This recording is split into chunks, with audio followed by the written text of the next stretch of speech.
police. Tell the sheriff I shot him. Who? Tell him he's still on the loose. Is this some kind of joke? I've been trick-or-treated to death tonight. You don't know what death is. Hello, everyone, and welcome back to The Pod and the Pendulum, your horror movie podcast dedicated to covering every single horror movie franchise. One movie, sometimes more than one episode at a time. We are back with our deep dive on the Halloween franchise. I'm your host, Mike Snoonian, joined once again by my co-host, Jerry Smith. Jerry, how are we feeling? I am feeling wonderful. Talking about Halloween 2, more of the night he came home. Yes. And who do we have for a guest tonight? We have Brian Keiper from Ghastly, Grinning, and over on Twitter. Longtime listener of the show, which sounds kind of silly to say because we've been a show under a year. But anyways, we're so excited to have him on. Brian, how's it going, man? It's going great. It's just absolutely incredible to be talking to you guys tonight. Oh, Brian's been super supportive of us since we first started the show, and we're really thrilled to have him on to talk Halloween 2. I think it's going to be a lot of fun tonight. Definitely. So before we jump in, Brian, why don't you give us your thoughts on Halloween 1 and jumping into the second one, and just your overall thoughts on the franchise as a whole? Like, what does the Halloween series mean to you as a whole? Well, Halloween, I tend to agree with Jerry. I think it is a perfect movie in so many ways, and it exists in its own space. It does not need a sequel, in my opinion. That being said, I love most of the Halloween movies. Anyway, Halloween 2 was actually the first one I saw. So it's the one that introduced me to all the characters. Unfortunately, there are other things that it introduced me to that I didn't realize didn't really work until later, but I'm sure we'll get into those things. And you know, Halloween means a lot to me as well because I introduced my son to it last weekend. We watched the first one together. And it was incredible. He's 9 years old, and I wasn't sure how it was going to play for him, to be honest. Mm-hmm. But he loved it. He absolutely loved it. Isn't that like the coolest thing in the world? I love doing that so much. Yeah, it was absolutely incredible, and the tension worked. I sort of tested out how the tension was playing with him. The scene where Annie walks up to the hedge after they've seen Michael disappear behind it. Just before she got to the hedge, I sort of booed at him, and he went through the ceiling. Yeah, he said that was the moment that scared him the most, was me. But he really loved it. He said it was his favorite movie he'd ever seen after watching it last weekend. Mm-hmm. So that was just incredible. That's excellent. Yeah, it's a movie that I think I think like all great movies, they still, even though it's 40 years old, it still holds up to this day. It's contrary to what Screen Rant says. Yeah, I mean, I was just going into that. I mean, spoiler alert, there's an article that's up on ScreenRant.com, 5 reasons John Carpenter's Halloween has aged poorly.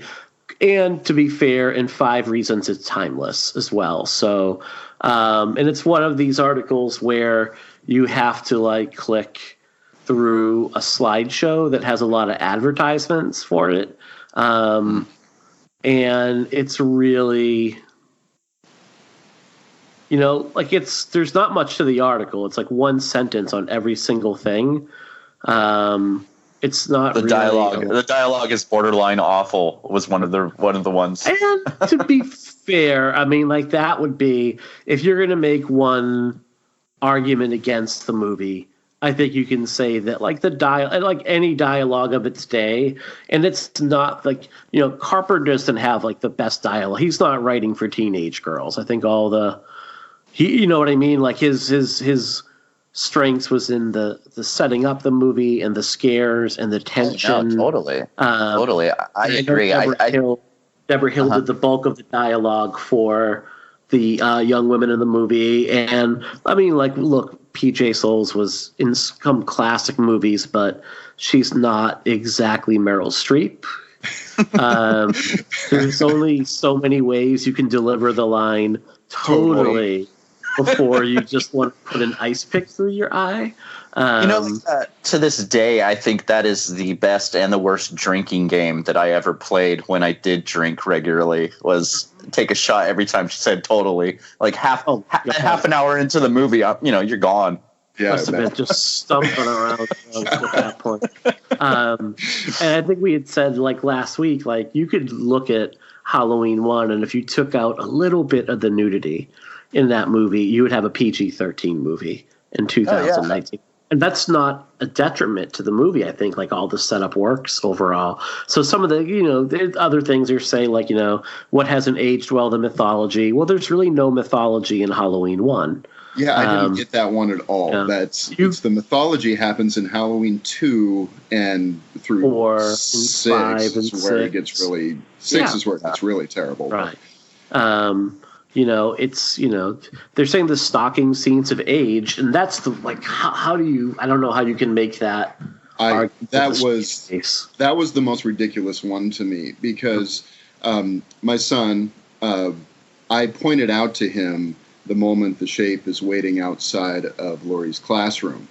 Mm-hmm. And as soon as he saw him and he saw the station wagon, he started seeing that station wagon even where it wasn't there. Right. Mm-hmm. I mean, so those stalking scenes are completely effective still. Well, I think that what the article said, and I'm not going to spend too much time on the article because I really don't want to give them the attention, but mentioning that the stalking scenes don't work as well, and this and that, and kind of what we said on the last episode, that if you take the nudity out, it kind of maybe would have been a PG-13 film because it's more about suspense, and I think that leads into this episode where you go into Halloween 2, and it's the kind of opposite at times. I mean, and we'll get into this more about the films of the time that Halloween 2 came out. But Halloween 2, right from the beginning, it's a completely different game, Everything from, the classic score has been updated in more of a synthesizer approach, courtesy of, Alan Howarth.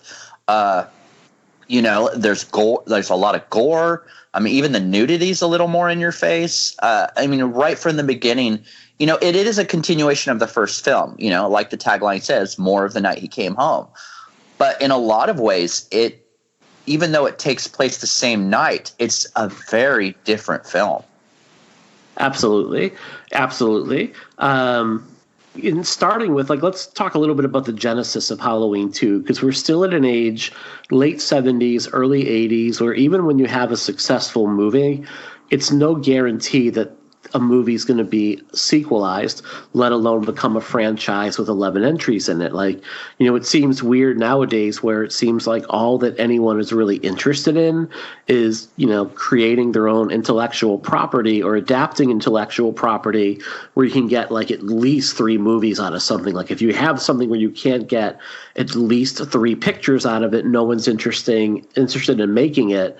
Or you have something like the Conjuring universe, where you have this really fun movie like The Conjuring, and all of a sudden you have all of these things that are offshoots of it, and it's a little bit exhausting. It's very much so. I mean, you get a minor character in those movies to get their own movies at this point, Right. Exactly. We see that sometimes that works really well. I mean, the Conjuring movies are licensed to print money at this point. And then you have the Dark Universe where you try to take the classic Universal monsters and make them like the Avengers. And that didn't quite go. Well, I think what's interesting about the genesis of Halloween 2, it's a couple things. One, everyone assumed that the first film ended with the idea of making a sequel, and that's not the case whatsoever. That was a definitive ending to that film. It wasn't like, let's go on another, let's have more exploits of what Michael Myers is doing. It's no, he was pure evil. That was the end. And nobody wanted to make a sequel. Carpenter, nobody wanted it. It was 100% Irwin Yablans, the producer, was just like, we need more money. We need to do this again. I was going to say, one man definitely wanted to make a sequel. That is Irwin Yablans. Yeah. But even Irwin Yablans didn't particularly care for the script when it was delivered. Right. He didn't, but he liked what the script gave him after the fact, which is more money in his pocket. Very true. Very true. So go ahead. So Carpenter's early idea of like they were going to do more Halloweens was very much like, let's do what we did with Halloween 3. Like he was on board with more Halloween movies, but he thought like, let's do an anthology and explore a different facet of the holiday every year or every fall. Like doesn't necessarily have to be like a man stalking a babysitter. It could be what we saw with Halloween 3. It could be any aspect of the holiday overall. So Carpenter was more on board with that, but all of a sudden you had this little movie that makes $70 million worldwide. It beats its budget by about 20 times, which is unheard of in its day. It's like, well, we have to milk that cash cow even more. So the idea early on from Irwin Yablans was like, no, we're going to do more movies about Michael Myers. Mm-hmm. That and the initial idea for the sequel, once they did do it, is an interesting one. They wanted to have a couple or a few years later, Laurie's kind of living in this high-rise apartment building, full of apartments, and Michael comes back to stalk her.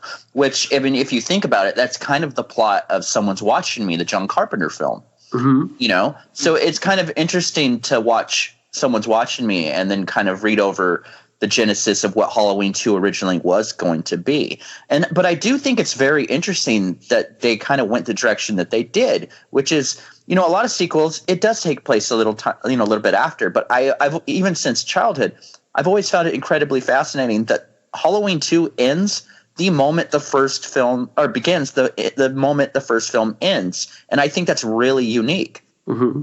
I think so, too. I was wondering, do either of you guys know of anything that had done that before? Or even many that have done that since? Really, Rocky 2 is the first movie that jumps to mind where but even that movie's not a continuation of just the night after the fight. Like, it picks up what the first movie leaves off, but then it jumps forward in time after the fact. So that's the first movie that jumps to mind. But I mean, there are not a lot of sequels to even discuss during this time, let alone ones that just immediately pick up and start telling the same story. That's very true. And what I think is incredibly fascinating, and I've used that word twice, so I apologize, but is that in most sequels, I mean, some time has passed and the characters have kind of slowly gotten over or tried to get over the kind of trauma of what happened in the first time. Setting Halloween 2, the moment the first one ends, right from the beginning, you're dealing with these people who are very much still right in the middle of dealing with that night. I mean, right from the beginning, when Loomis goes outside and, sees Michael's not there, and the neighbor, basically, is this a trick? I've been, basically questioning. Yeah. And then Loomis looks at him like, I'm going to beat the shit out of you, guy. Like, you have no idea. Death is. Yeah. Exactly. Like, you have no idea what I've been dealing with this entire day. So I think that's interesting. Laurie has gone through absolute hell that night, and she's having to deal with it while having a hurt leg, and being drugged up by easily – you say Loomis is the worst doctor, but I beg to differ. The doctor in Halloween 2 is drunk off his ass the entire movie. I mean, in the TV version, he's sitting on a chair, like rocking back and forth because he has such a blackout drunk headache. Well, I definitely want to talk a little bit about him when we talk about the TV version and some of the ways the characters are fleshed out a little bit more, because I think that it's a really good point. Like, you really only see him for one scene in this, and he's completely rip-roaring drunk. But in his defense, like, he was off duty. He was at the country club for a little Halloween party, and he was called in to duty because they apparently could not get a hold of anybody else. So to be fair, I mean, the fact that he's even called in is kind of ridiculous. Was he at the orgy too? What orgy? No, just that theory that all of the parents go to that key party, basically. A key party, the one that's where Laurie's parents are. He even mentions them when he comes in. The doctor comes in to the hospital. He mentions that her parents were there too. Yeah. So we'll definitely get into that a little bit when we talk about the character. I think the difference between the Rosenthal cut or the TV version and what Carpenter went back and did after, it's pretty fascinating because I think if you could look at the two versions of the movie and with a little bit of editing have one almost perfect little slasher movie overall. And I think there are flaws in both of them overall, some of which are, especially in the Rosenthal cut, are really egregious. But then there are some things about it to really enjoy as well. But by this time, so basically Carpenter is adamant he's not going to direct Halloween 2. He's like, I've already said everything I can say about it. He agrees to write the movie. He actually gets sued by Yablans because after agreeing to do The Fog and Halloween 2, he then goes ahead and I think is it Warner? I'm trying to remember the company. Avco Embassy. Okay. So he makes an agreement. Well, apparently Yablans had a conversation on the airplane with the head of Avco Embassy and said, "Hey, we're going to be doing. I'm going to be doing The Fog and Halloween 2 with John Carpenter." And then he finds out from that guy long later said, "Yeah, we're doing The Fog with John Carpenter." Wait, what? So he sued them both. Yeah, and he's like, "Oh, so we did the lawsuit and we got the agreement that he would do The Fog with them and Halloween 2 with us." I'm like, so the same agreement you had beforehand? It didn't seem like Yablans really wins anything from that lawsuit except, what was already agreed upon. That and the working condition. I mean, maybe I'm just speaking for myself, but if I was John Carpenter and someone sued me and then basically I had to work with them again, it probably wouldn't have been the best experience, Well, I think Carpenter knew a little bit too. He had kind of had a handshake agreement. So what is interesting is basically what's interesting about Halloween 2 is aside from Carpenter being in the director's chair, the whole band is back together again. You have your principal actors again. Dean Cundey is back as your director of photography. Carpenter is writing the movie. Carpenter and Hill are producing the film. So by and large, it's the same production house. By and large, you have all the same principal players involved in the sequel again. And I think the unsung hero of Halloween 2 is Dean Cundey, because I really think that the way he shoots this movie, it very much allows for one continuous experience. It's not jarring. I enjoy Halloween 4. I think it's a fun movie. I can understand why it's for some people it's their favorite of the series, and I can understand why, but it doesn't look like a Halloween movie. Well, I've always said, and I love Halloween 4 with a passion. It's actually one of my 10 favorite films of all time. But with that being said, I think there have only been 1.5 truly great sequels to Halloween. And that is David Gordon Green's film and about 75% of Halloween 2. Sure. I love Halloween 4 with a passion, but I don't think it's a good Halloween sequel. I just think it's a good movie. You know what I mean? Yeah, it's a fun slasher movie. I get that. I think that's a very valid point. And I was going to add in exactly what you were saying about Dean Cundey. He is the glue that makes this a cohesive experience as one to be able to it looks enough like the first movie because of him. Right. And the main reason Carpenter decides to come back and write the movie, it's not because he has this great idea, you know what, I know exactly where we're going to take the movie now. He's like, no, he made almost nothing for the first Halloween. I mean, he was basically a director for hire. He got a salary. I don't think he had any points for the profit of the movie. So he's like, screw it, I'm going to get paid. You know what? He gets a lot of shit over that, Carpenter does, to this day. And people kind of think he comes off as this curmudgeon, just give me the money. But you know what? He's earned it. Right. Why wouldn't he be able to hold his hand and say, you know what, put a paycheck in it? Yeah, absolutely. And I completely agree. And what's interesting is, like I said, nobody wanted to make the second film. And even to this day, Carpenter kind of regrets most of the decisions he came up with as far as writing. I mean, the sister twist was very much, I've had too much to drink. I don't know where I'm going with this. Let me throw something in there. And even Carpenter to this day regrets that very much, because that's the thing that I just can't get on board with Halloween 2, is because that one small decision rendered the entire series so problematic for me for like years, only to be finally corrected with David Gordon Green's film. Absolutely. You guys talk amongst yourself for 30 seconds. I'm going to remove the rabbit from this room because he is chewing on everything, and I think it's coming up in the background. So discuss your feelings on Halloween 2 amongst yourself for one moment while I bounce a pet. So, Brian, I do have to ask, being that you saw Halloween 2 first, was it interesting to experience the film without having seen the first movie? I mean, the second one kind of gives that kind of cliff notes, what happened at the very end at the beginning of the film, but not knowing everything that came before it, was it kind of confusing, or was it easy just to get on board? It's a straightforward enough story that it worked.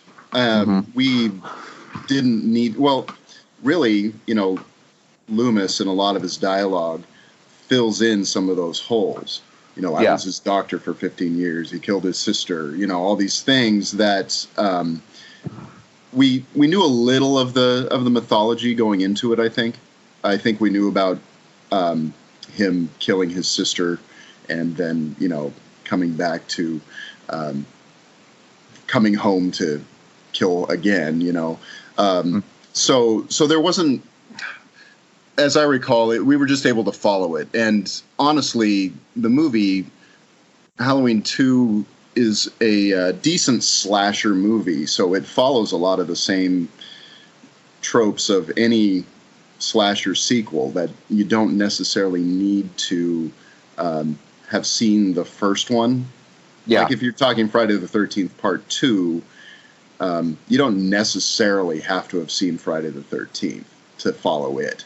And, Friday the 13th, too, in a lot of ways, I sometimes think that maybe some of the people that made Friday the 13th, too, hadn't seen the first film. Yeah, I think you might be right about that. Especially that beginning. Yeah, no kidding. Oh, but, but one of the things that's sort of funny is I saw, I really enjoyed Halloween 2 for seeing it. This was probably not only the first. This wasn't only the first Halloween movie I'd seen. It was definitely the first slasher I'd seen. Oh, that's great. And maybe the first real R-rated horror film that I'd seen. I'd seen Jaws and 2 and 3 as well. I may have seen 1 or 2 Stephen King adaptations, so I mean those would count, of course, but not. I hadn't seen a lot when I saw Halloween 2. So was it during its theatrical run or home video, or because I saw? Go ahead. Oh no, I was just gonna say that as a kid, I saw Halloween 2 for the first time on TV. So the TV cut was actually the first version that I experienced, and later on, watching Halloween 2 on VHS and stuff, I was really confused why Jimmy didn't pop up in the ambulance at the end. Oh, right. Yeah, of course. Well, one of the things, I saw it on VHS. I saw it at a friend's, just an overnight sleepover party kind of thing we had. It was me and maybe two other guys hanging out watching scary movies that his mom picked up from the library for us to watch. And so Halloween 2 was one of them. And I was thinking to myself, I kind of want to see the first one first, but since I'm here, we'll watch Halloween 2. And within days, I saw the first one, and I liked it more. But what was funny when you talk about the TV cut, I went out and bought the first Halloween on VHS pretty quickly after that, and little did I know I had bought the TV cut of the first Halloween of the first film. Wow. Yeah. So the sister twist was part of my watching Halloween for years. Yeah, because they have that scene that kind of alludes to the sister thing. Exactly. They filmed a lot of the TV stuff for the home video release of the first, or the TV release of the first film. They filmed it during the Halloween 2 era. So exactly. Yeah, that's interesting. So the sister twist didn't bother me until I started seeing the theatrical cut of Halloween, which was it was like the 20th anniversary. I finally bought Halloween again because it was my favorite movie, and for the first time since the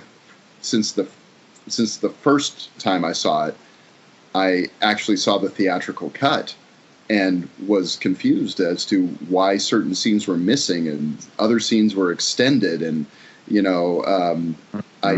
and so only later did I realize that for 5 or 6 years I had been watching the TV cut of Halloween. So seeing it later, the proper the first film properly, without the sisters thing, was it easy to kind of get on board with the original intention of the first film? Or yes. Was that something that you enjoyed more about it? Yes, very much so. I think when I because I was I was born the year that Halloween came out, so I was 20 years old when I bought the theatrical cut and actually watched it and started watching it over and over and over again, and I started to realize the intention was that Michael was doing this just because there was not this motivation of family or whatever behind it. It was just because he's evil. And I think that's one of the things that I find it sometimes hard to get on board with the second one, is because the first film is so just genius in that there's no reason for this crazy person going after her, whereas the second one, for the most part, you get that same vibe, but every once in a while, sister angle thrown in, it kind of takes that away, because it's like, I don't want to know why he wants to do it, because that's not as scary to me, And earlier in Halloween 2, there's a great moment where Laurie is talking to Jimmy and just says, "Why me? Why is he after me?" And it sucks that has an answer. It shouldn't have an answer. That's terrifying if you think about it. I mean, I don't let my kids kind of go off on their own, mostly because it's 2019, Right. But the idea that, my oldest is going to turn 18 in March. But the idea of like my daughter getting off of high school and walking home and have someone follow her for no reason whatsoever terrifies me, Well, and the kind of thrown in twist of the second film, it's just like, like he's just coming back just to kill, it feels weird. But what's funny is it feels like, John Carpenter had written himself into a corner and seen The Empire Strikes Back and said, wow, it worked there. Maybe I could do something like that here. And it after, it just doesn't. It just doesn't. What's funny is my brother was born the year that Halloween came out, and I was born the year Halloween 2 came out. So growing up, it was always like just a recurring joke where he's like, yeah, well, I'm like Halloween, I'm great, and you're kind of like Halloween too, you're okay, but not as great as I am. Sure. Yeah. Well, the thing is, I had such I still have a real soft spot for Halloween 2. I with it being the first real horror movie I saw, without my parents, without anything else, it was just like, and I had been obsessing over these kinds of movies. I was drawing pictures of Michael Myers and Freddy Krueger and Jason, and I hadn't seen any of the movies. Partially because my parents were concerned about me seeing some of them. Slasher movies were not particularly looked highly upon, but it's not that my parents forbade it. exactly. It's hard to describe. But, you know, they didn't let us watch a lot of R-rated movies, especially without them. Well, that was during the whole Satanic Panic era. So, I mean, I think every parent, I think, was concerned at that point, you know? Yeah. And, you know, it was,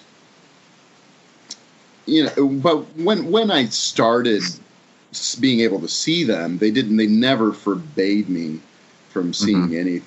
So, I mean, there were certain things that they would say, maybe not this one, but for the most part, they were fine. You know, I saw Nightmare on Elm Street not long after that, which is a far more intense movie than Halloween 2 in a lot of ways, and they were okay with that.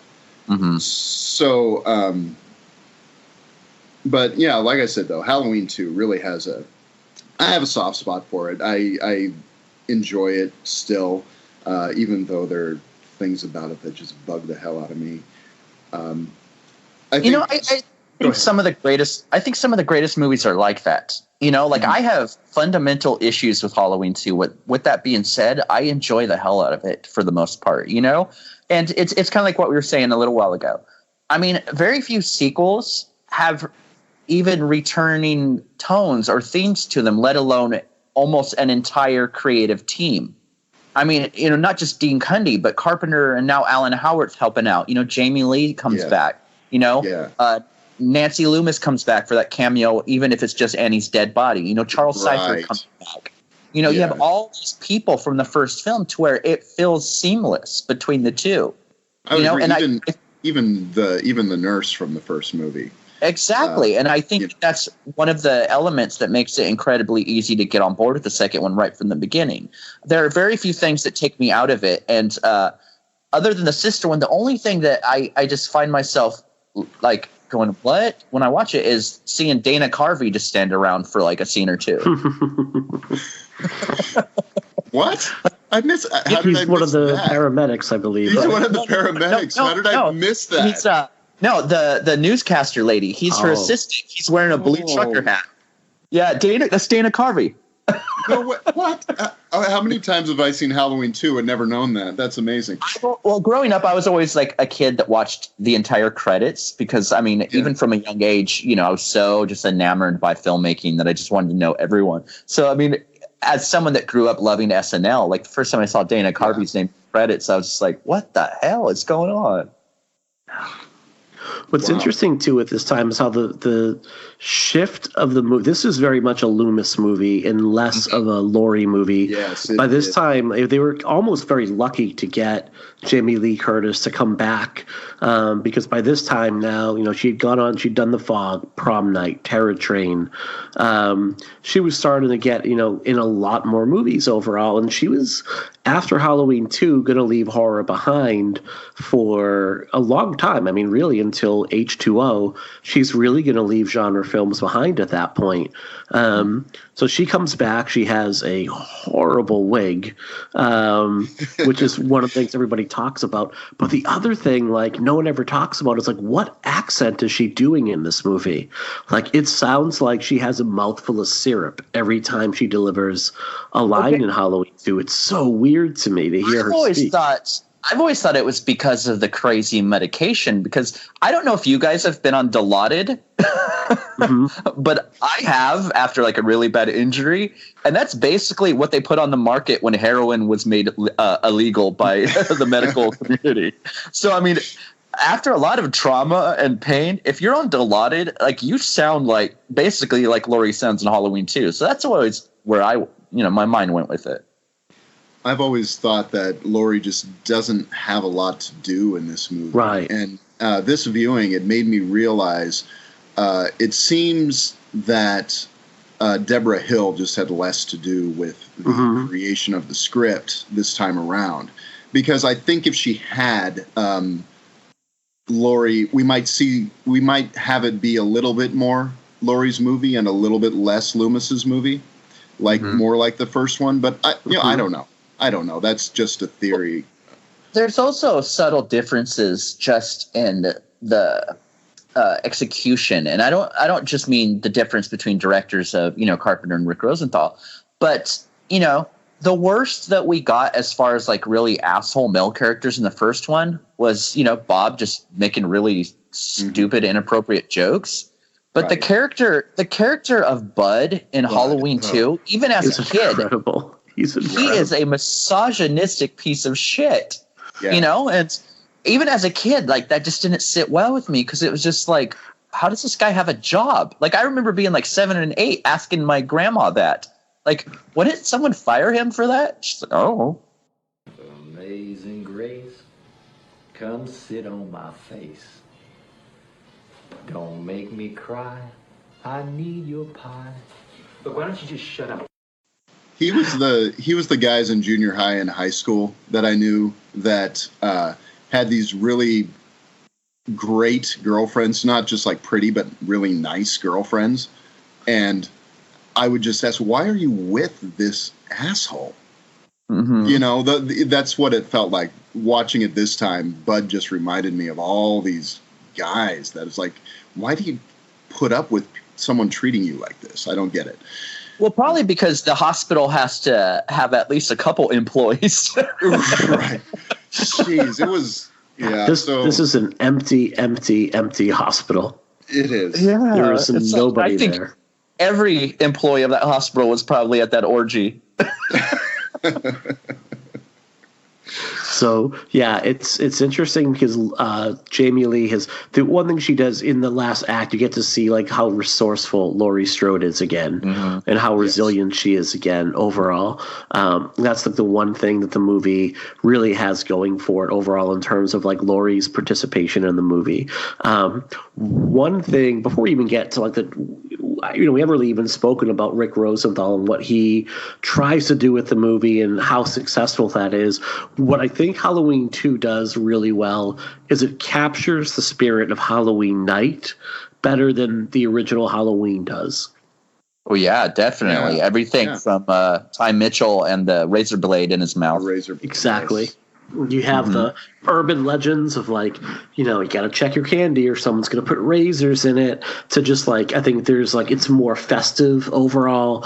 It looks more like fall overall. And I think in part it benefits from the fact that the whole movie takes place over the nighttime as opposed to following the characters around from sunrise to sunset overall. So I do think this feels more like the Halloween season in terms of a movie. What's interesting is I could be wrong, but if I remember correctly, Halloween 2 was Rick Rosenthal's first feature too. It was, correct. But no, go ahead. So Rosenthal's brought in because Carpenter says like, I'm not gonna direct this movie. I don't care. Like, I'm sure he had a price in mind, and if they weren't going to meet that price, Carpenter wasn't going to direct. If they had met it, I'm sure Carpenter would have said, why not? But I guess Rosenthal had the same agent as John Carpenter, or they worked for the same agency, and there was a short film that Rosenthal had done that Carpenter had really liked. They said, sure, let this guy direct overall. And Rosenthal had said, I really want to create the same atmosphere that John Carpenter did with Halloween. I really want to recreate that movie as close as I can in terms of atmosphere, tone, and tension. The problem is John Carpenter is John Carpenter and Rick Rosenthal is not John Carpenter. I don't even think Rick Rosenthal likes being Rick Rosenthal. Because no, like I have a story actually that makes sense of that. I was in LA a few years ago for a screening, and I was downtown Hollywood, and I was in a car, underground parking, paying for my parking, and I saw Rick Rosenthal walking around. And, being a fan of Halloween 2 and stuff, I went up to him and was like, hey, you're Rick Rosenthal, right? And he looked like somebody had like found him out, and he was just like, and he came up with the worst lie on the spot. He goes, no, but I teach his son in film school. And I'm like, that's the best you could come up with? And he just booked it. He just ran away. I mean, really. Originally, though, wasn't, as I understand, Tommy Lee Wallace was going to direct Halloween. Correct. Yeah. he turned it down. Yeah, And he didn't want to do more down. of the same. Mm-hmm. He didn't. Well, he didn't like the script. Yeah. Yeah, that's the big thing is Carpenter turns in the script, and I think it's a really good idea to follow the same night overall. Like, I really like how it plays out, but even Yablans and was like, yeah, it's really pedestrian. Like, it didn't have that same zing that the first movie had overall. A big reason for that is because the first film, I mean, you know what I mean? You can't, like you said, you can't recreate that. It was like lightning in a bottle. Like, to expect a sequel to that, you know, I love David Gordon Green's film very much, but is it John Carpenter's Halloween? Hell no. You know what I mean? Like, for anyone to expect something on that level, like, you know, I think they were setting themselves up for a disaster any way you look at it. Well, there's really, in my opinion, no way to follow Halloween 1 and stay true to what I think the ending is trying to say. Because to me, the ending is Michael gets shot. He falls out of the window. His body disappears, not because he gets up and walks away, but because now it's like the evil is released from that shell, and is everywhere now. That's why they're showing all those different spots that he'd been throughout the night. And you hear that breathing, and it's just, there's no escape. The shape is everywhere now. Mm-hmm. And that's a perfect setup to run with that and do an anthology every sequel. Exactly. You know, to say, you know what, it made a lot of money, you know, with time, word of mouth made it very popular, made a lot of money. Let's recreate that. You can't recreate something like that. You know, I do think that they did an excellent job trying to do that, and it's most definitely an entertaining film. But right from the beginning, they kind of put Michael back into that. They tried to put Michael into that role that he was in the first film prior to the ending. You know, the walking around, human walking around thing. But he just took 6 slugs to the chest, and he still. How do you take 6 slugs to the chest and get even more powerful and violent than you were before getting blasted, you know? Right. Well, he actually takes 7 at the beginning, if you count. In the 7, the gunshot. So the 7 gunshots at the beginning of Halloween 2. But yeah, you have to, if you're going to make a continuation of Halloween 1 with Michael Myers, you kind of negate the message of the first movie. And one of the things that I noticed this time that's very much sort of plays into that is the fact that there's one mention of the boogeyman in Halloween 2, and it's from the closing scene of Halloween. Where she asks, "What's the boogeyman?" and he says that was.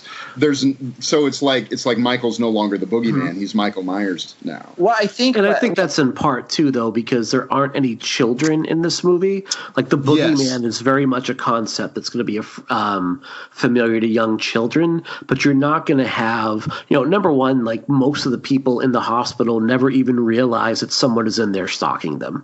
Like, they are completely unaware that there is someone else in there, for one.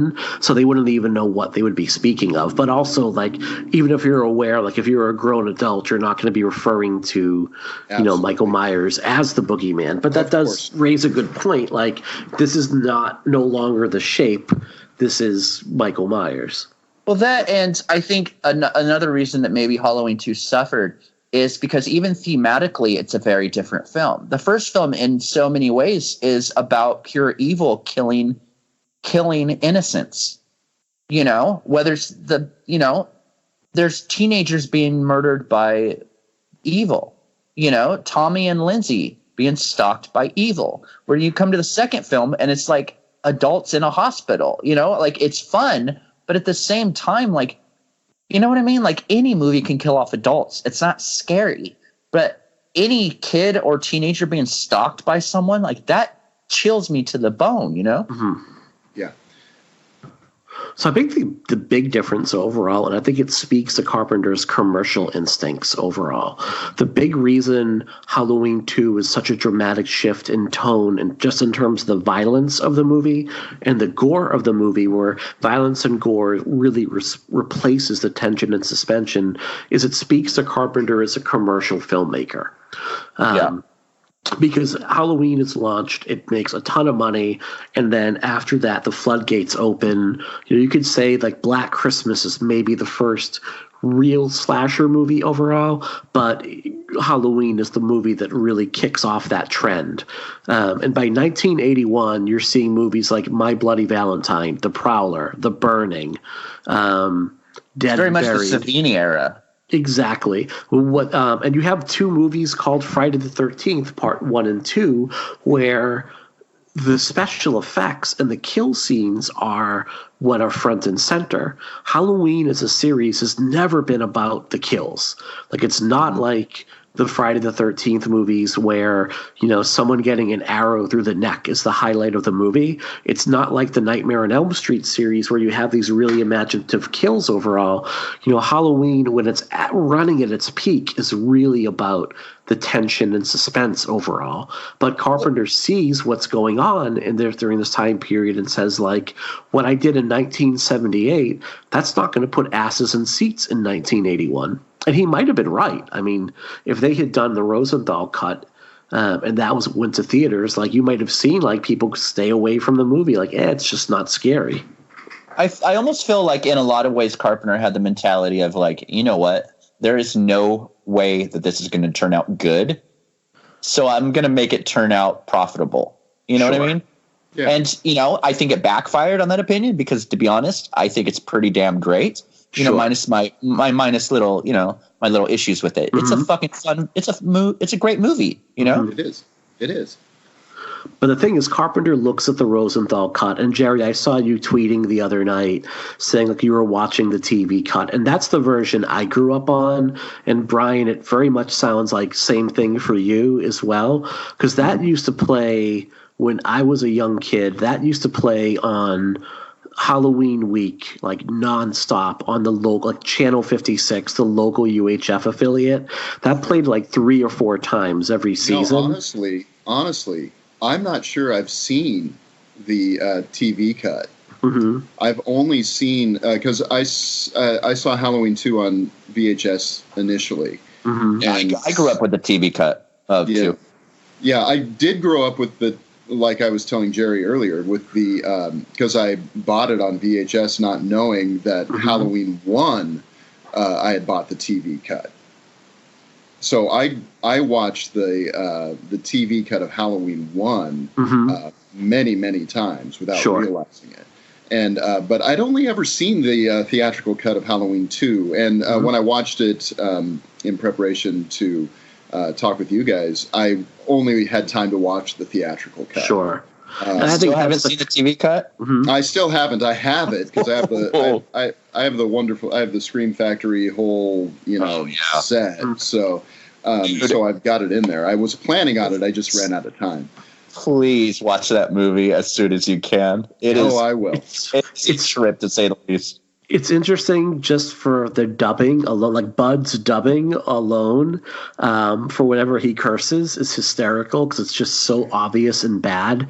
But the big thing is like Carpenter watches this initial cut that Rosenthal turns in, and he famously said, "This is as scary as an episode of Quincy MD. Like, it's just not scary." Well, I mean, the violence is gone, for the most part. In the TV cut or the Rosenthal cut, the woman that Michael Myers kind of springs up and kills, it just shows Michael just basically looking at her window, and that's the end of that scene. Yeah. Or no, there's tons of it. There's whole scenes out of order in the TV cut. It's such a weird experience.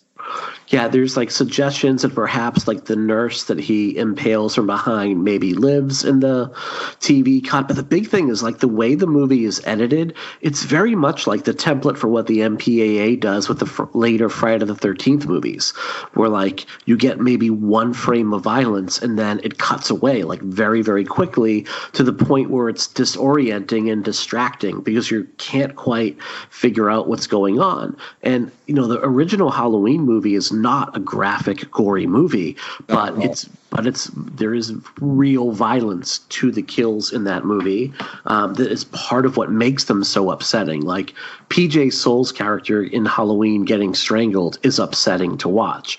Bob getting lifted by his throat and then pinned to a wall like is upsetting to watch. Like Annie getting strangled in the car and struggling and the noises she makes are upsetting to watch. Here, it's like Michael pops up. There's like one frame of violence, no blood, and then it's like cut to the next thing at that point, and it's jarring. What's unfortunate, I think, is, maybe Rick Rosenthal gets a little too much shit. But, I mean, his intention, like you said, was to kind of recreate the tension and the vibe of the first film. The problem is the landscape has changed. So imagine being Rick Rosenthal, loving the first film, wanting to recreate that vibe, and then the creator of the first film comes and is like, nope, I'm going to direct these, reshots of violence, kind of like antithesis of what Rosenthal was going for. Mm-hmm. Now, both cuts, even though Carpenter goes in and he adds this violent footage, both cuts of the movie run about 92 minutes.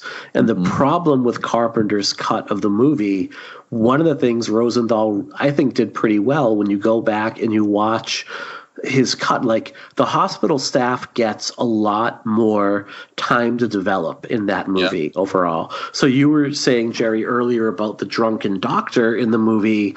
There are scenes of him in the Rosenthal cut where he's saying, I hope I did okay by Laurie. I did the best that I can. Like he's obviously shaken by his performance as a professional. He has some regret that he wasn't completely prepared to, do an impromptu surgery right away. And you see him really struggle with that. And I think things like that make the movie.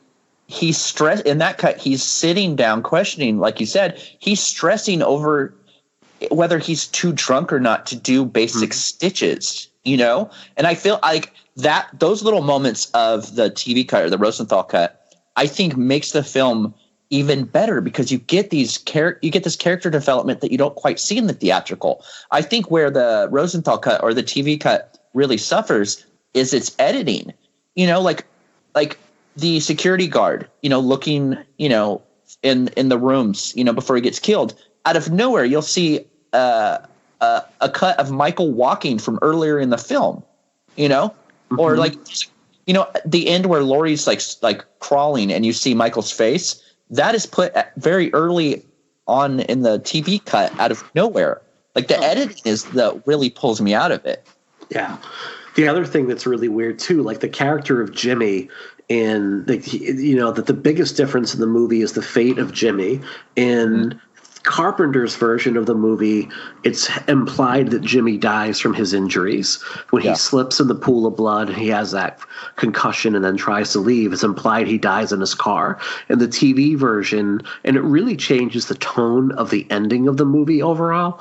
In the TV version, he still falls and hits his head, but he falls and he hits his head as he's like stalking through the hospital while Laurie and Dr. Loomis are fighting Michael. And he's completely oblivious to like the gunshots going off in the hospital. He's quietly still stalking through the hallways, and that scene existed like 20 minutes ago in the actual theatrical cut, but it's implied that he lives in the movie overall, and it gives it a much more upbeat ad. But you could probably say he might be the dad of Jamie Lloyd in Part 4 if you go by Rosenthal's cut of the movie.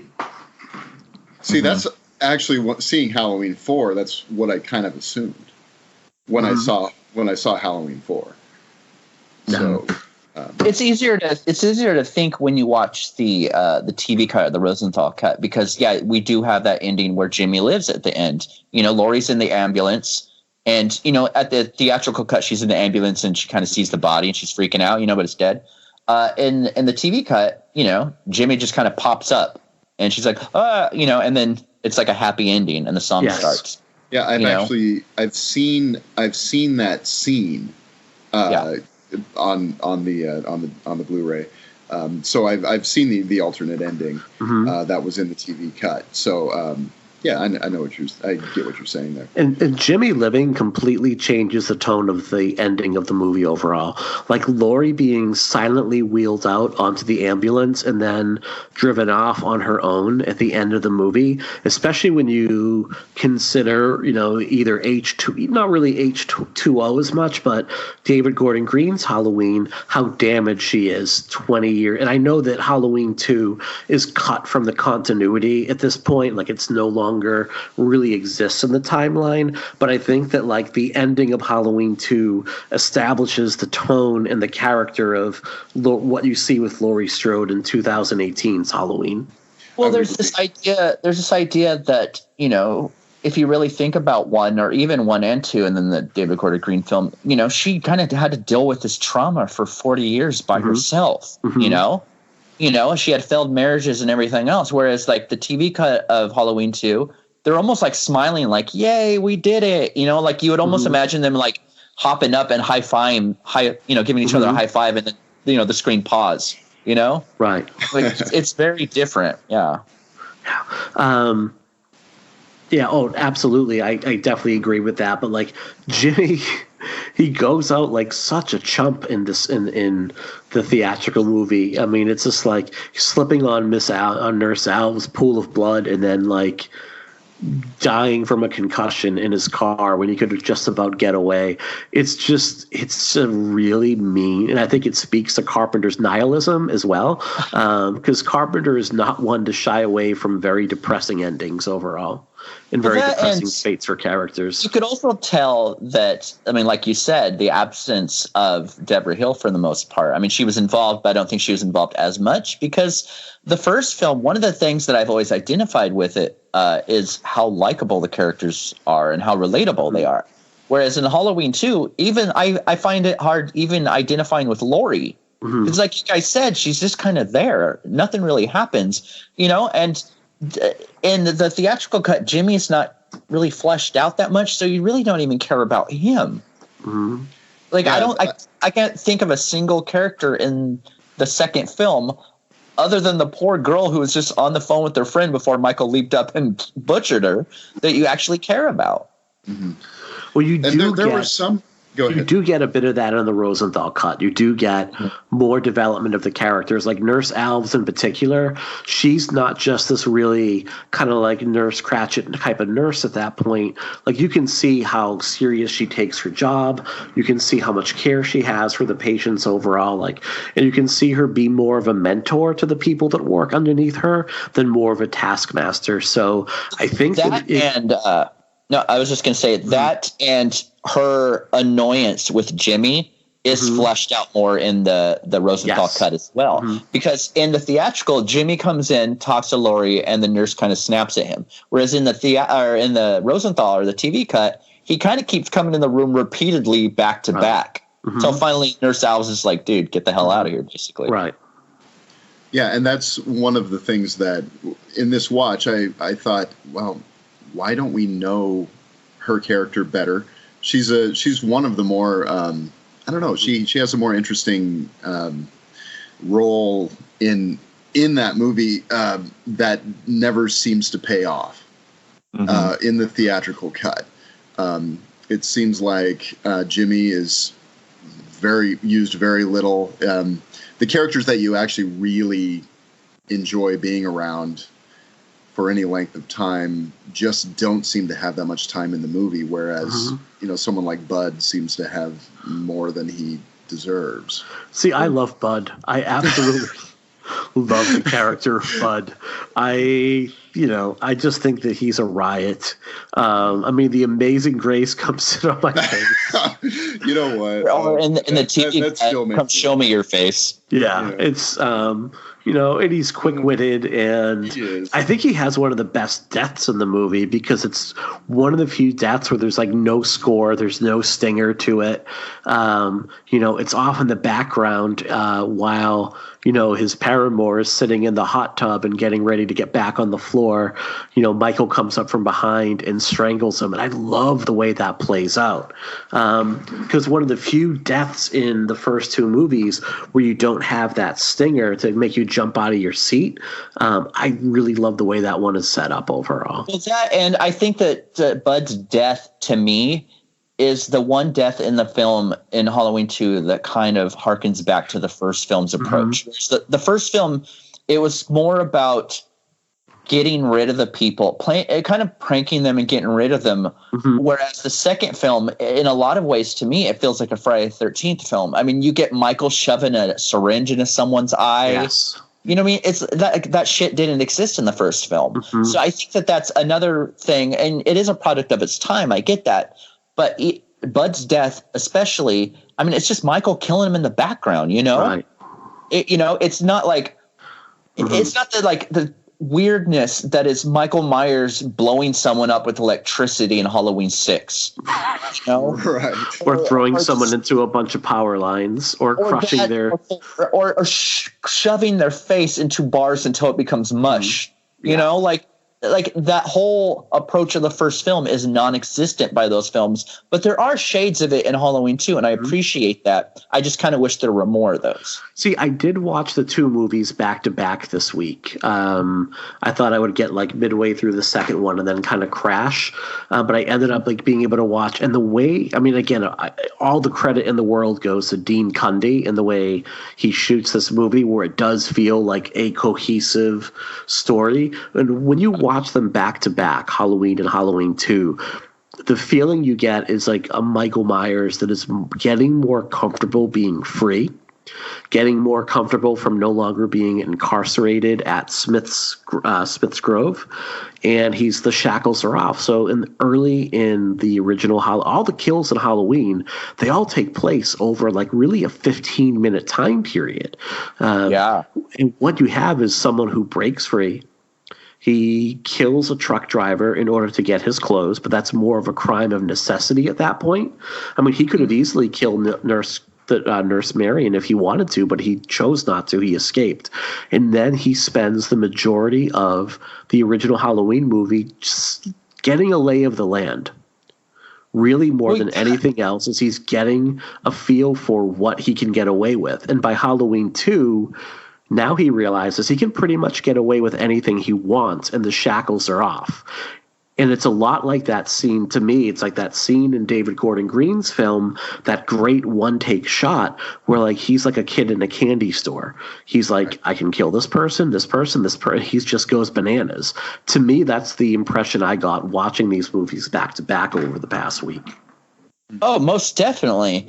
That, and it seems with Halloween 2, Michael even kills people that, I mean, it's like you said, it is almost like the 2018 where he's kind of a kid in the candy store. He kills people that he doesn't even have to in this one. Mm-hmm. Yeah. Like, because, I mean, I'm sorry, but that security guard's worthless. You didn't even have to kill him. Mm-hmm. And I like that he was actually fleshed out more in the TV cut as well. But, like, I think that it would be a disservice to talk about Halloween 2 without talking about the biggest shitty moment in the entire series. And you talk about how Loomis is the worst doctor in the first film. This is Exhibit B. Loomis, I know where we're going. Loomis gets fucking poor Ben Tramer murdered for no reason whatsoever. Yeah. And thanks to our, previous guest, Nat Brimmer, he had a really interesting theory. And I have to talk about this theory because I think it's great. And it's probably bullshit, but it's fun. There's that one shot in Halloween 4 where they use the old mask. and it has the blondish hair. And it didn't work in Halloween 4, so they reshot it with a new mask. But they have that one sequence where Michael, with the blonde hair, throws Loomis through a window, basically. Mm-hmm. Mm-hmm. And it's the same mask that Ben Tramer was wearing in 2. So Nat has this theory that moment is just Ben Tramer's ghost getting revenge. Yeah, poor Ben Tramer gets one of the most meanest deaths. He's just stumbling along, having a good Halloween night, has a good buzz going, and here comes this like fucking wackadoo doctor with the gun, screaming out of a car, just like shouting, hooting, and hollering, and how? Okay, Sheriff Brackett has that fast? Yeah, and Sheriff Brackett has zero control over what's going on. I mean, the only thing I can think of is that officer in the car sees this crazy dude in a trench coat waving a gun around, shooting it in the middle of a crowded street, and is immediately like, I got to get there super quick, and does not even realize Ben Tramer's there. Oh, man. And I wish I could light a grill as fast as Ben Tramer goes up in flames, man, because he is like ash within about 5 seconds of getting smushed. It is awful. That and how many adults were at that orgy? Because they have to get Jeffrey Kramer's kind of coroner character or dentist to go look at Ben Tramer's remains, and even he's hungover, and as a kid, I used to like to connect movies that had nothing to do with each other. So when I saw Halloween 2 and I saw Jeffrey Kramer in that movie, as a kid, I was just like, well, obviously he quit the Amity Police Department in Jaws, and he moved to Haddonfield to become basically a dentist coroner. So. Yeah. So one of the things I do like about this movie a lot is the return of Sheriff Brackett and how he drops out of the movie after the first act. I think that was a really human touch to the film overall, where, he learns about Annie's death and then, he has to identify her remains, and then it's like, I need to go and tell my wife before, and you just see all of this guilt. You can see him in that moment second guessing every decision that he made that evening and what it led to. And he's just absolutely wrecked in that moment. I really, really enjoy that little brief scene overall. Also, there's a moment that you're talking about. There's a moment where Brackett, he does find Annie and he's kind of losing it, and he blames Loomis again. Mm-hmm. And Loomis tries to stand up for himself, but there's a look in Donald Pleasant's eyes where you can kind of tell for a split second he's asking himself, was this all my fault? Yeah. Yeah. That's one of my favorite scenes in the entire film. Yeah. And this is a point that I argued in the first show, saying that if I were Loomis, I would have, he tells the department, like, no, don't tell anyone that this madman is on the loose right now. Just send your rinky-dink police force out and to cover this whole town. And it seems like Haddonfield's a pretty big town with a pretty tiny police force. What if he had said, cancel Halloween, everyone lock your doors, everyone stay inside?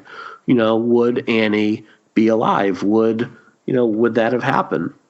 Also, with the body count of Halloween and Halloween 2, we find out that Loomis survives magically in Halloween 4. And also, Michael, I guess his eyes grew back and everything else. But wouldn't Loomis have been arrested in some sort for maybe accidentally playing a part in so many people's murders in the first 2? If nothing else, he's losing his license to practice medicine. Yeah, I mean, he has that egg on the side of his face in 4, but I mean, that's the worst punishment he's had. Right. I mean, it's like, well, his role is ceremonial now. Like, he would not even be getting a ceremonial role at this point. Like, he would have lost his license, and he would have been disgraced at that point. If it was today, there would have been the biggest hashtag cancel Loomis thing on Twitter. Absolutely. So. Oh, man. I don't know how much more. I mean, what is there to say about Halloween 2 that we're not covering right now? It feels like we've covered a lot of ground, but it also feels like there's a lot more to say about it.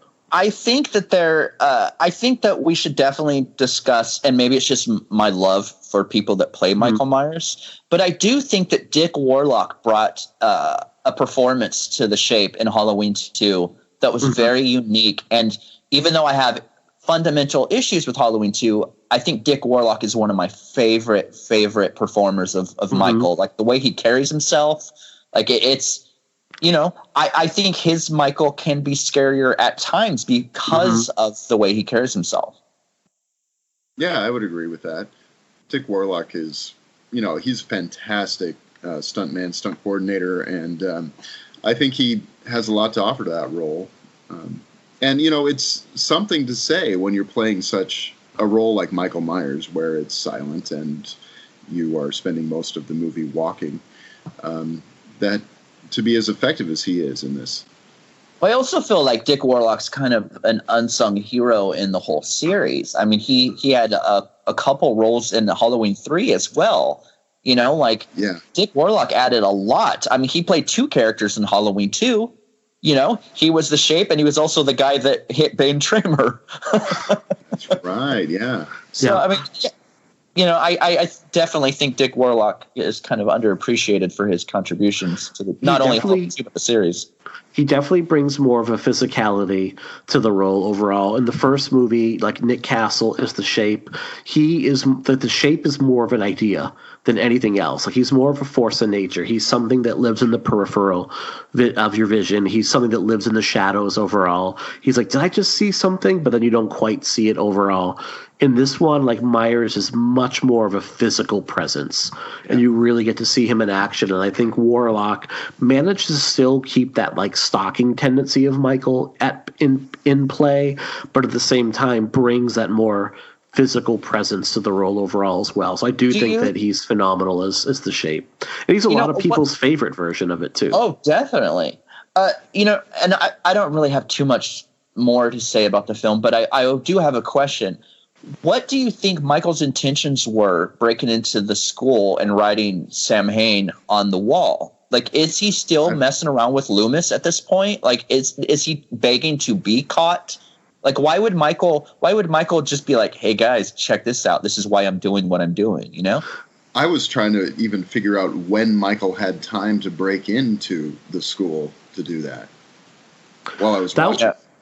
Yeah, that was one of the things when watching it back this week. I really couldn't make heads or tails of that moment overall, except to give more dialogue in the movie. That's only thing I could think of. Like, why would they go check out the schoolyard to begin with? Like, why would that have been a place that they thought Michael would go? Because he would have been, arrested at 6 years old. He would have been a kindergarten student.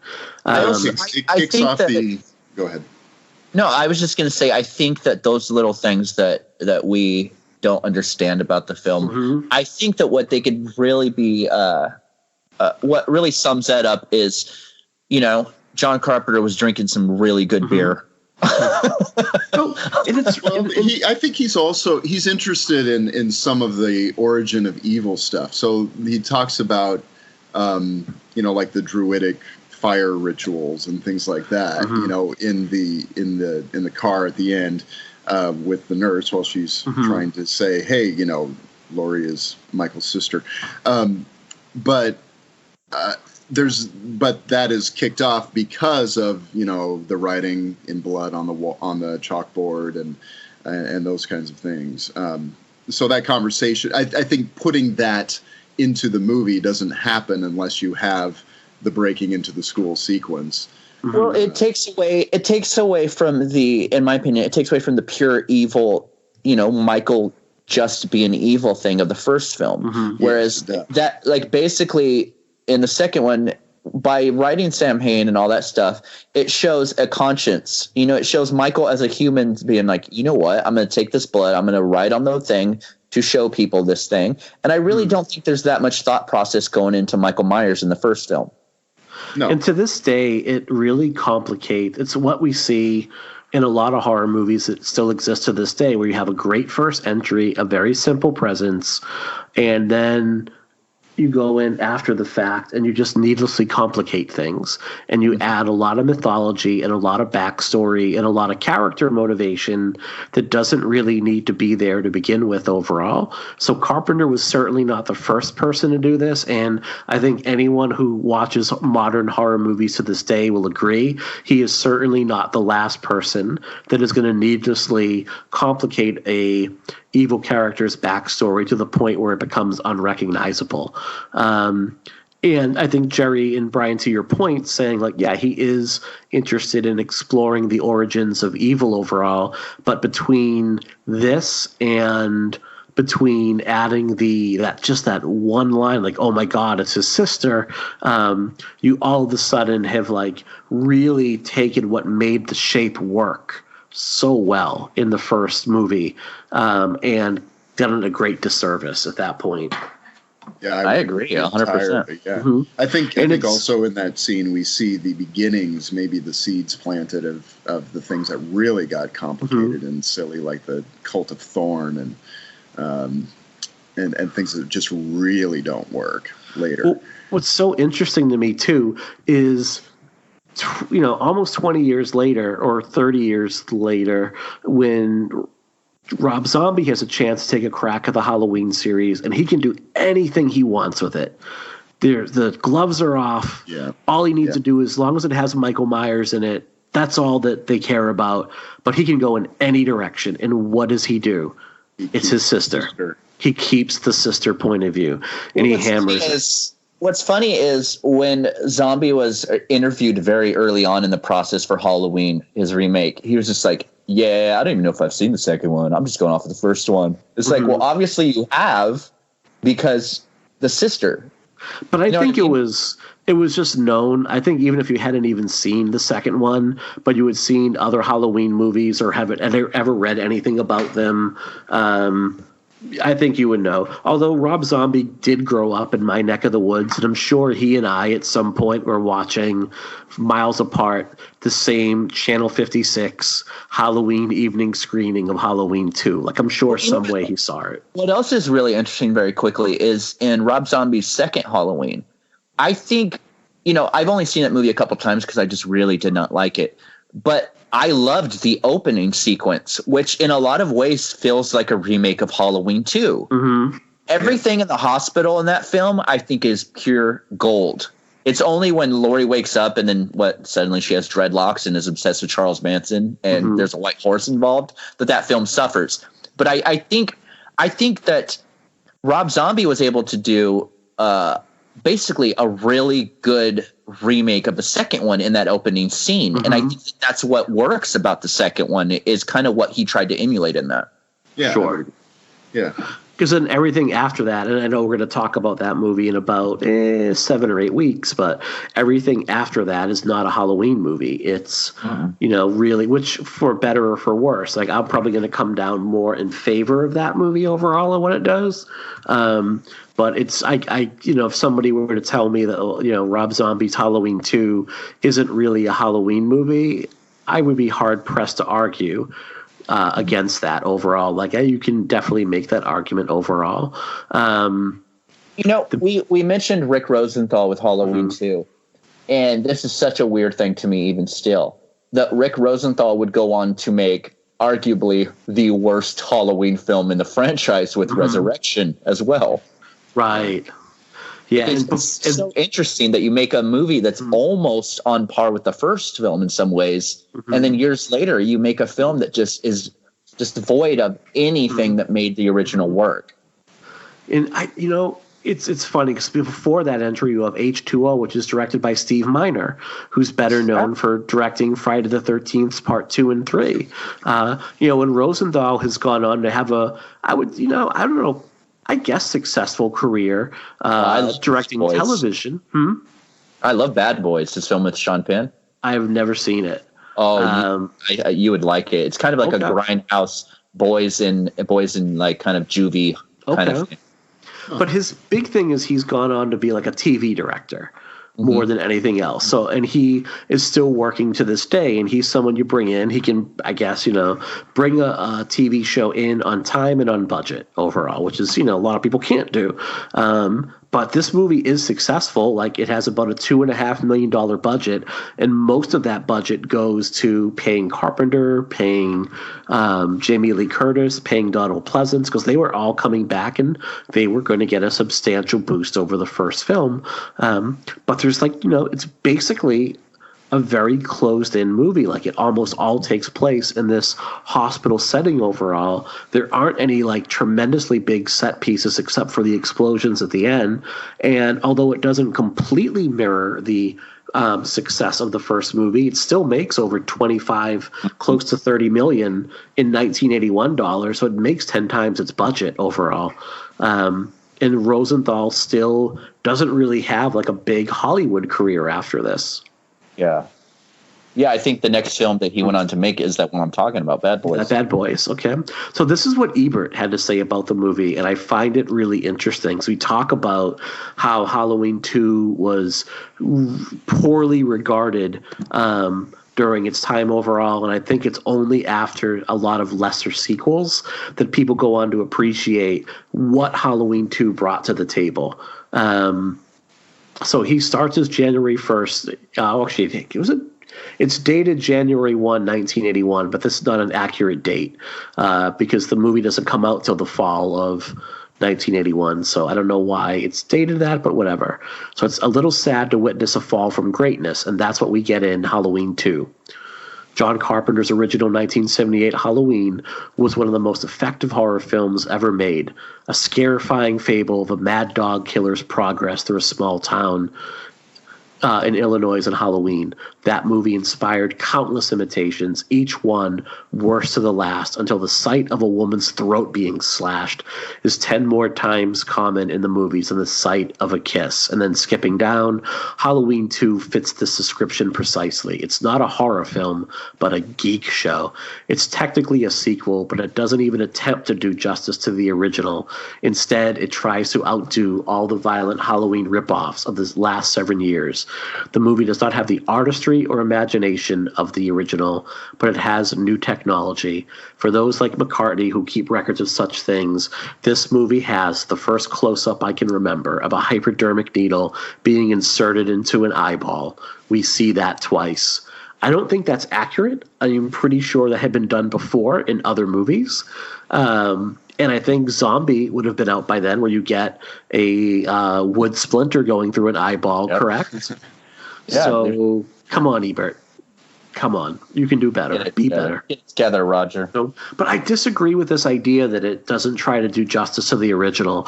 I think that the fact that you have the same creative team, the same artists, you have the same acting troupe between Donald Pleasance, who, again, brings his A game to a B movie role.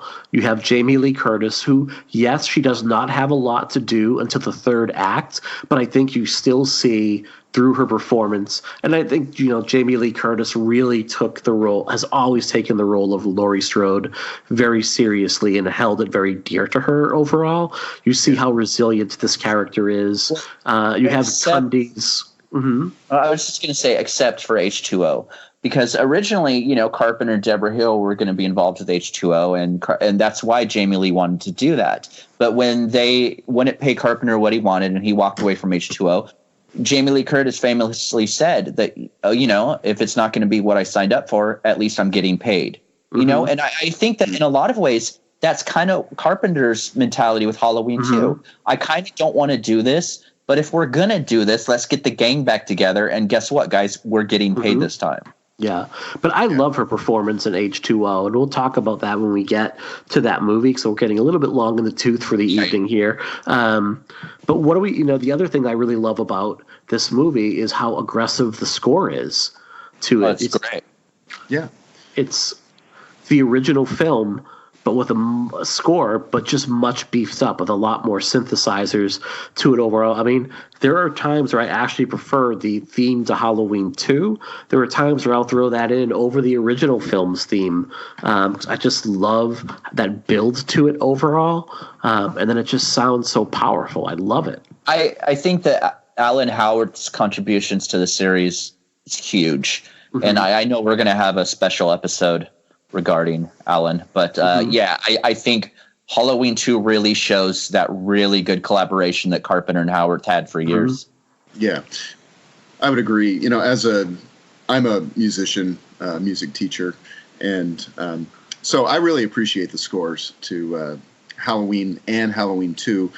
Personally, for me, I think the sound of the acoustic piano in the first movie is really effective. Something about that sound, especially there's just certain pieces that generally they kept it that way for Halloween 2. The shape larks or whatever, I can't remember the name of it, just the dun dun dun. They kept that one with the acoustic piano sound. But overall, I think you guys are right. I think that what Howarth did to expand the score is really effective. Yeah, and it works really well. But I think when you add all of those elements in, the score, having the same creative team, having the same acting troupe in there overall, you have the same director of photography, all of those things, I think, make Halloween 2 a much more cohesive outing than it could. I mean, when you go back, look at the difference between, say, Texas Chainsaw Massacre 1 and 2, which has the same director. Yeah. And they feel like they're in different universes overall. Look at Nightmare on Elm Street Part 1 and 2, where the rules of the film completely change at that point. Like, it doesn't feel like the same movie whatsoever. I mean, Friday the 13th, like, completely.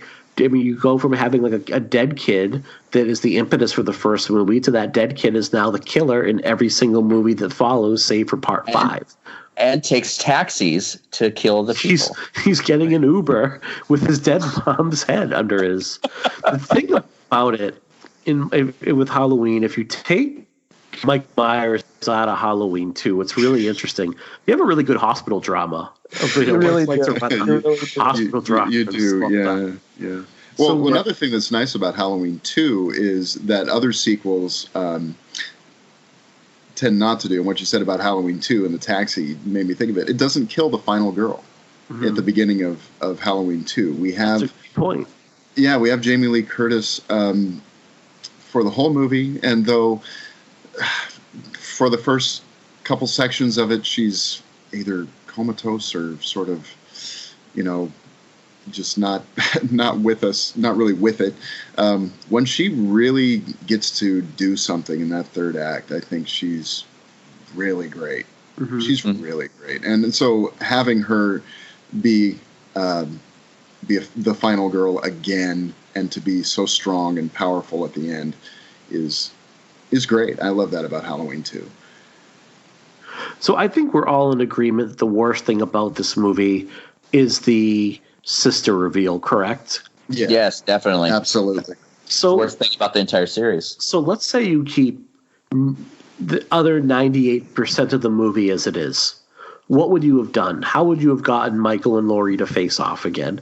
What would have been the change you would have made in order to get those two to have that final confrontation? Honestly, I wouldn't have. And that's such a bland answer, I know. But, if it was up to me, 3 would follow the first film. Like, I enjoyed 2, but that's what I love about David Gordon Green's. Like we said a couple times, the only reason that they come in contact with each other is either Laurie goes after him or, the crazy doctor drives him there at the end, of David Gordon Green's film. So yeah, go ahead. No, go ahead. Go ahead, Brian. Well, what I was going to say was my son and I watched the David Gordon Green one yesterday. And one of the things that I wondered while watching it was, does Michael even really recognize Laurie? No. Does he even care that it's her? I mean, not at all. Whereas the doctor seems to insert this idea that is Michael being driven by facing her again. Well, we know, I think, that no, he's not. He's just there, and people are there, and he's going to kill them because they're there. He only goes after her consistently at the very end because she's basically an opponent, she's coming after him. So he's kind of like, I'm going to kill her. Mm-hmm. There's no reason in 2018's film that he goes after her. I completely agree. Absolutely correct. Yeah, I mean, it's really, I mean, I think you could have gotten away with the second movie. You have a character that has been shot 6 times. That doesn't change. You could have had him just make his way to the hospital to patch himself up. You know, something simple like that. I mean, a really simple storytelling thing like that. You could have had pretty much the same movie at that point. And Jerry, let me ask you this. Let's say you switch the order. Let's say you have Halloween 3, Season of the Witch come out in 1981. Mm-hmm. Are we still talking about the Halloween franchise today? Do you eventually go back to Michael Myers?